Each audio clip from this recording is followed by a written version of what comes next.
Assalamualaikum warahmatullahi wabarakatuh. Salam sejarah bangsa kita. Kali ini kami membawakan satu lagi kisah menarik dalam membongkar kisah sejarah. Kisah untuk kali ini ialah kenapa Brunei tidak menyertai Malaysia. Seperti apakah kisah ini? Mari sama-sama kita saksikan apakah kisah sejarah bangsa kita untuk kali ini.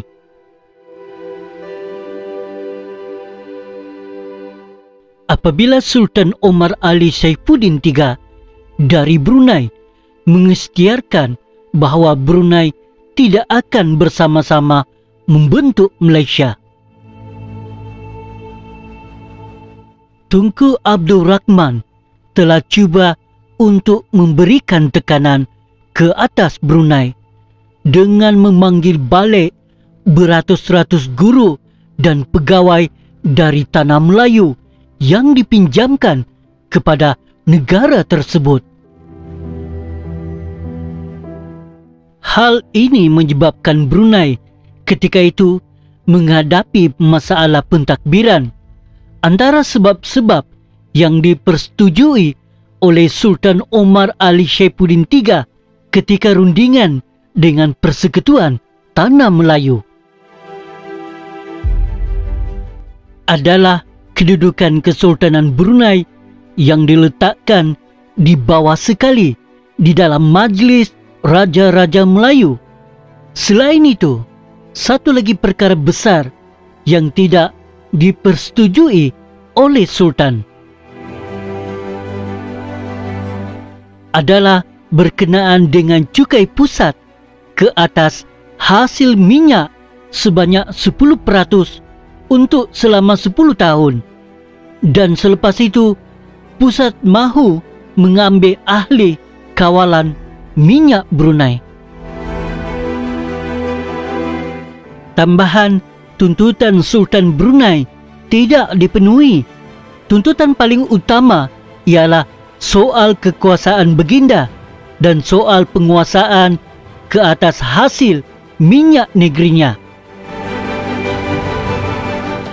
Walaupun permintaan telah dipersetujui oleh Tunku Abdul Rahman, tetapi Sultan tetap mengambil keputusan untuk tidak menandatangani perjanjian Malaysia. Hal ini kerana kekuasaan baginda tidak dipertimbangkan secukupnya. Seterusnya, selain baginda, A.M. Azhari yang memimpin rakyat Brunei telah menghantar satu memorandum kepada Majlis Mesyuarat Undangan Negeri Brunei bagi menyatakan bantahan Parti Rakyat Brunei, tetapi kerajaan British menangguhkan perbincangan memorandum. Hal ini membangkitkan kemarahan Parti Rakyat Brunei. Kemuncak kepada penentangan ini, Parti Rakyat Brunei telah mencetuskan pemberontakan bersenjata pada 8 Disember 1962 terhadap kerajaan Brunei sendiri supaya menolak penyertaan mereka. Dalam hal itu, Indonesia secara terang-terangan menyokong tindakan Parti Rakyat Brunei. Dan parti ini juga mendapat bantuan daripada Parti Komunis Indonesia, iaitu PKNI. Pemberontakan ini berjaya dipatahkan oleh kerajaan Brunei dengan bantuan kerajaan British dan Persekutuan Tanah Melayu. Namun, fenomena ini menyebabkan Tunku Abdul Rahman berpendapat kemasukan Brunei boleh menimbulkan masalah politik. Justru penyertaan Brunei ke dalam Malaysia dibatalkan. Brunei dari awal memang tidak berminat untuk menganggotai Persekutuan Malaysia bersama-sama Singapura, Tanah Melayu, Sabah dan Sarawak pada 16 September 1963. Sultan Haji Omar Ali Saifuddin III pada prinsipnya menerima idea pembentukan Malaysia sebagai satu strategi politik bagi menentukan survival Kesultanan Brunei. Alasan berkaitan isu cukai, keuangan, hasil dan giliran menjadi raja hanya alasan baginda menolak cadangan penubuhan Malaysia sehingga menyebabkan Brunei tidak jadi menganggotai Malaysia. Baginda Sultan membawa bersamanya 5 pegawai tertinggi ke London bagi membuat keputusan akhir pada Julai 1963 dengan harapan bahawa sebarang hambatan dapat diatasi dalam perbincangan berkenaan. Bagi Sultan Brunei, alasan utama baginda akhirnya memutuskan untuk tidak menganggotai Malaysia ialah demi melindungi Brunei dan rakyatnya dengan isu hasil minyak menjadi faktor utama.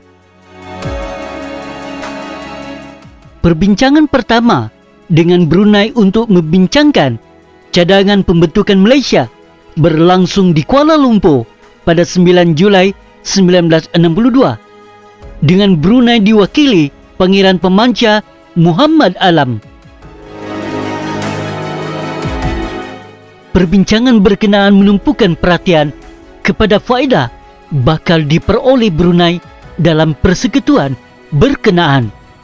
Pada 19 Julai 1962, baginda mengumumkan bahawa Brunei pada prinsipnya menerima rancangan Malaysia. Mesyuarat rasmi diadakan antara Kerajaan Malaysia dengan Brunei pada 22 September 1962 di Kuala Lumpur. Dalam pertemuan itu, rombongan Brunei menegaskan perlunya kedudukan Brunei dibezakan dengan wilayah lain seperti Borneo Utara dan Sarawak. Pemberontakan Brunei pada Disember 1962 telah membantutkan perbincangan pembentukan Malaysia dengan Brunei. Mesyuarat disambung semula pada awal Mac 1963 dengan tumpuan diberi kepada isu kewangan, kedudukan Sultan, hak istimewa rakyat Brunei dan perwakilan Brunei dalam Parlimen Persekutuan. Dipersetujui Brunei akan diberi 10 kerusi Parlimen. Namun, mesyuarat berkenaan gagal menyelesaikan isu kewangan dan giliran Sultan Brunei menjadi raja. Kerajaan Brunei berpendapat bahawa isu keuangan dan sumbangannya kepada kerajaan persekutuan yang bakal dibentuk sebagai faktor utama yang menggagalkan keanggotaannya dalam Malaysia. Kerajaan Brunei mahu mengekalkan kawalannya terhadap hasil bumi dan semua pendapatan daripada minyak. Brunei enggan mengungsikan pendapatannya dengan negeri-negeri lain. Bagi Brunei, keanggotaannya dalam Malaysia tidak membawa banyak faedah dari segi ekonomi. Brunei hanya sedia menganggotainya jika kerajaan Melaya tunduk kepada semua syaratnya. Akhirnya Brunei memutuskan untuk tidak menganggotai Malaysia. Singapura pula telah dikeluarkan daripada Malaysia pada 9 Ogos 1965. Hujah-hujah bahawa dengan pembentukan Malaysia maka dapat membendung ancaman komunis dan untuk mendapatkan kemerdekaan awal dari British akhirnya telah ditolak oleh Sultan atas sebab-sebab tidak bersetuju dengan syarat-syarat di atas. Hari ini Brunei adalah sebuah negara yang berdaulat, ahli kepada pertubuhan bangsa-bangsa bersatu, yaitu PBB, dan juga ahli kepada ASEAN. Ini bermakna ianya sebuah negara yang diiktiraf bukan saja oleh negara-negara yang berjiran dengannya, malah diiktiraf di peringkat antarabangsa. Hari ini juga rakyat Brunei menikmati pendapatan per kapita antara yang tertinggi, harga petrol yang terendah, pendidikan percuma hingga peringkat tinggi, dan sebagainya. Pada akhir tahun lepas, kerajaan Brunei melalui Menteri Tenaganya telah melahirkan rasa kecewa secara terbuka kerana masih ramai rakyat tempatan tidak diambil bekerja di syarikat-syarikat pembekal dan kontraktor industri minyak. Menteri tersebut berkata, walaupun Brunei mengalu-alukan pelabur asing, namun jika tidak serius untuk memberikan peluang pada rakyat tempatan, syarikat-syarikat ini tidak dikehendaki untuk berada di Brunei. Ini adalah satu amaran keras dan terbuka. Saya percaya syarikat-syarikat yang ada di dalam industri minyak dan gas ini akan mula memberikan perhatian yang serius. Dalam satu ucapan bagi memperingati Sultan Omar Ali Saifuddin III, bekas Perdana Menteri Singapura, Lee Kuan Yew berkata, apabila Singapura keluar dari Malaysia, Sultan Omar Ali telah berkata padanya, kamu sudah seperti Brunei, itu adalah lebih baik untuk kamu. Sejarah adalah satu perkara yang telah pun berlalu dan tidak akan sesekali dapat diubah. Namun ada satu soalan retorik yang menarik. Apakah yang mungkin berlaku andainya Brunei bersetuju untuk bersama-sama membentuk Malaysia? Tuntutan Sultan Brunei tidak dipenuhi, dan antara tuntutan tersebut, sekurang-kurangnya Brunei mendapat 10 kerusi di Parlimen. Hasil minyak adalah di bawah penguasaan Brunei. Brunei juga diberi memegang autonomi keuangan. Semua pelaburannya hendaklah dikekalkan. Kadar cukai yang rendah dikekalkan. Program pendidikan dan kebajikannya diteruskan.